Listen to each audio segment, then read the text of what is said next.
And a very warm welcome on a wet October day. My name is Jessica Cecil and I am your moderator today. We have a packed and absolutely fascinating agenda, and everything you hear will be on the record. Let's start with some housekeeping points. There is no test of the fire alarm system scheduled today. So if there is an alarm, we need you to evacuate the building to go out through reception, and then there will be fire wardens who will tell you what to do. The Wi-Fi network is capital I, capital M, lowercase ECH, capital E, and the password is George1847. If you're a social media person, the hashtag for the event is hashtag London FIMI Forum. And we are going to have a chance for all of you to ask questions right at the end of each session. So please have a think about what you might want to say. We're here to discuss foreign information manipulation and interference, or FIMI. In other words, campaigns by foreign powers to influence public opinion. Worldwide, fewer and fewer people are getting their news from established news gatherers. According to the Reuters Institute at Oxford University, only a fifth of global audiences identify news websites or apps as the main source of their online news. And so in that fragmented online environment, there's more opportunity than ever for this news information to be manipulated. As we will hear, from Africa to Ukraine, foreign countries are trying to make the most of that opportunity. Before our panels kick off, we're going to hear from two people who can give us the context as the EU sees it. Throughout the last 8 years, the UK and EU have continued cooperation closely on FIMI, at least at an expert level. So first, we will hear from Isabell Poppelbaum, Deputy Head of the EU delegation to the UK. And as a sign of the times, her boss was called to Luxembourg with the UK Foreign Secretary David Lammy for the EU Foreign Affairs Council. Isabell. Thank you very much, Jessica. On behalf of the EU delegation to the United Kingdom, it's my great pleasure to welcome you here today for the 2024 edition of the London FIMI Forum. This is the fourth time we are organizing this event, and it has grown in size and depth every single year. What started as a small, informal expert exchange between EU and UK experts has now grown into an important platform for practitioners, experts, government officials on one of the biggest challenges that our democracy faces today. And we are delighted that so many of you can join us here today, both in the room and also online. Earlier this year, the World Economic Forum's Global Risk Report stated that the biggest short-term risk for 2024 stems from misinformation and disinformation. But I believe no one in this room needs to be taught about the gravity of the problem. Because while our adversaries and competitors have long sought to interfere in our public discourse, the use of advanced technology has given them new and much more dangerous means to do so. Now, what have we done? The EU has invested heavily in understanding the threat and developing our response. And this work has begun in earnest about 10 years ago. And we've come a long way. We've built up considerable capabilities to enable a more targeted and effective response to FIMI, so that we can better protect the EU's democratic processes and boost the resilience of our societies. A lot of what we have achieved over these past years we couldn't have done alone. It was due to close collaboration with our allies, with experts from the UK, the US, our G7 partners, and partners further afield. This forum brings together many of those partners, and we are very grateful for your participation.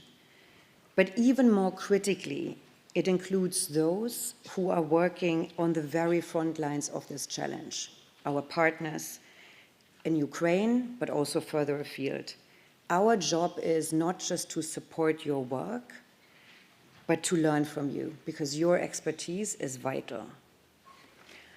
Ladies and gentlemen, the topic of this forum here today couldn't be more fitting. FIMI as a global threat in a year of elections.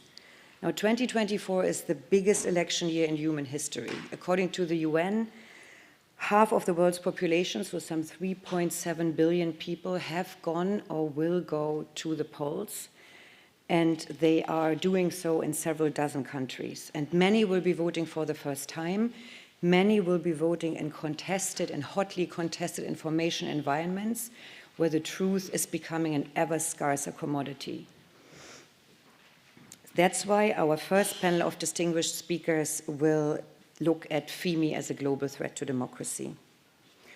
There's also no doubt that the Russian aggression against Ukraine has sharpened our focus on the real-life consequences of foreign interference.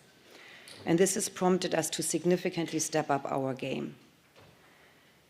We are very pleased that we have a dedicated panel here today, which will look at the lessons learned from Ukraine and which will bring insights into the Kremlin's ever-growing arsenal of ever-growing arsenal used for weaponizing information and propaganda. But we must also take time to understand how the FIMI threat plays out in other theaters and other regions across the world, and that's why we are very happy to have a dedicated panel here today that looks at the Africa region and brings together experts who have studied the threat across the continent. That will help us identify lessons also for Western democracies and vice versa.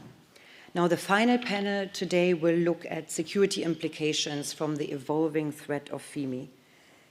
New technologies have and will change warfare, and it's not new that our adversaries try to hide behind a veil of technology. They believe that the fog of war is thicker online.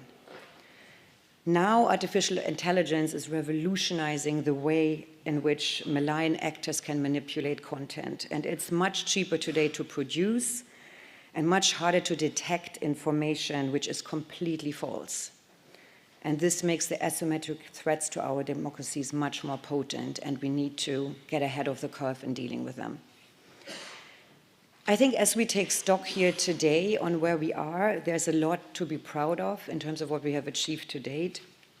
For example, elections to the European Parliament in June were not severely disrupted by FIMI, not because our adversaries didn't try, but because we worked effectively to deter and disrupt their efforts. But while we can be proud of what we have achieved, there's no room for complacency. Because as we evolve our responses, our adversaries will undoubtedly change their FIMI tactics as well. And that's why it's critically important today that we take stock not just of where we are, but also that we chart a path forward in dealing with this problem for the years to come. We are very fortunate to have with us today a great lineup of speakers and panelists. I would like to say a big thank you to all those of you who've come here for this event. Some of you have traveled from far away. We are very fortunate to have you. I'd also like to thank the European Commission's foreign policy instruments for financing this important event. Without you, this would not be possible, and we are very grateful to have Irène here with us. It was also good to partner again with the EU Institute for Security Studies. And last but certainly not least, thank you to Jessica, our moderator, who will be guiding us through the day. I look very much forward to our discussions, and thank you.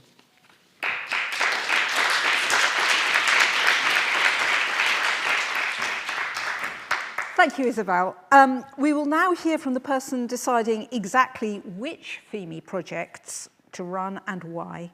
Irène Mingasson is from the Service for the Foreign Policy Instruments at the European Commission. Thank you very much, Jessica. Isabel, for your kind words. Ladies and gentlemen, good morning. Isabel, you said it.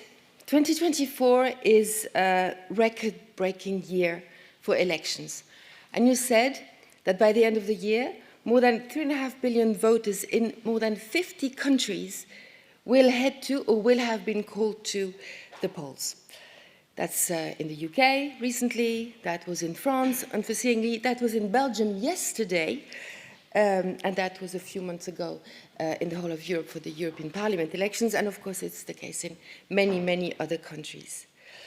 In this context, safeguarding the information space is a key challenge worldwide, because it is key to safeguarding democracy.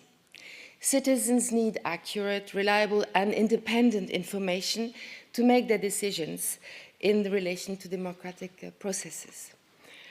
On the contrary, the manipulation of information will affect these processes through orientating the debate, the agenda, undermining political adversaries, or feeding a lack of trust that encourages abstention. And so enhancing information resilience has become one of the obvious steps, one of the determining steps towards ensuring free and fair elections. It has become, so to speak, part of the menu of preparedness and one of the core challenges for all parties to address. During the last European Parliament elections, Isabell, as you said rightly, in June, no major last-minute disinformation-related incidents have been detected. Two main factors must be thanked for that. Firstly, awareness around the issue of disinformation by the political, the media environment, and by the general public had been built up to a level that effectively deterred major malicious attempts. The second factor is that so had the readiness of institutions, of platforms, of fact-checkers, researchers, and of everyone involved in the fight against mis- and disinformation.